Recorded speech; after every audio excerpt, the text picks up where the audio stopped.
Përshëndetje miq, sot kemi marrë 5 foliat të gatshëm në supermarket dhe do të bëjmë një tort me peta. Është hera e parë në fakt që e bëj, shpresoj të dalë e mirë. Petën e sfoliatit do ta vendosim në një tepsi dhe do ta vëmë për të pjekur. Ndërkohë kam vendosur që shtresat do t'i mbush me çokoladë dhe me krem pana për ëmbëlsira. Pasi petët janë pjekur, siç po e shikoni, do të bëjmë dhe formën e enës ku do të vendosim tortën. Çokolata është në këtë mënyrë, është çokoladë e gatshme, shumë e kollajt. Pasi është bërë çokolata dhe është pjekur peta, do të fillojmë me rrahjen e qumshit. Do t'i shtojmë panda në fund në mënyrë që masa të lidhet.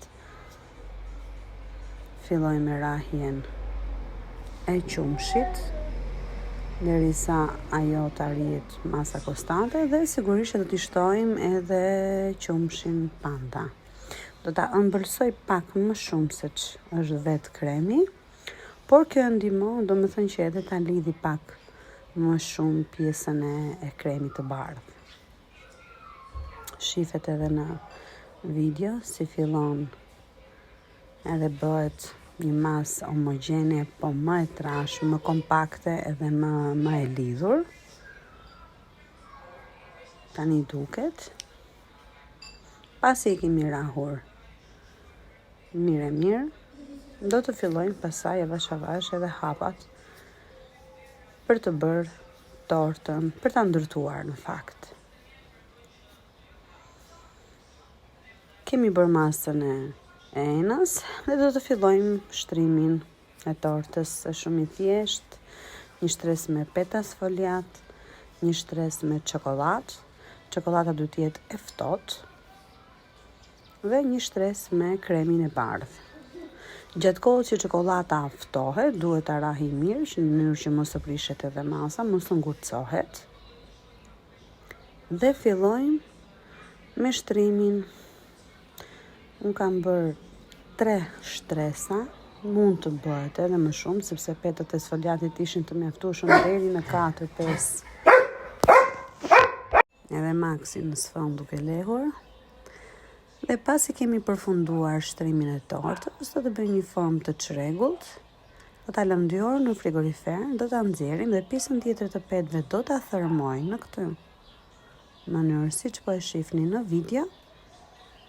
Dhe do mbushim ansoret. Kjo në fakt vlen edhe për ta mbushur pak tortën më shumë, por edhe për t'i dhënë një llojpamje siç tortat bëheshin dikur. Siç shifet edhe në video, ajo është ngrirë, përbërësit janë mbledhur. E spërkasin nga sipër, edhe në ansoret, mund ta bësh dhe me biskot, mund ta bësh me çokoladë. Unë preferova të bëj një tort thjesht me peta siç bëheshin dikur. Doja ta bëja në fakt me mareng, por ishin orët e vona të natës dhe nuk munda dot. S'kisha as durimin për ta bërë. Dhe preferova ta bëj me kremin e pastiqërisë të gatshëm. Torta ka mbaruar. Pasi mbushim ansoret e tortës dhe pjesën e sipërme dhe vendosim përsëri në frigorifer dhe mund të themi që torta është gati pas 2 orësh. Me thënë të drejtën, kishte një shije shumë të mirë.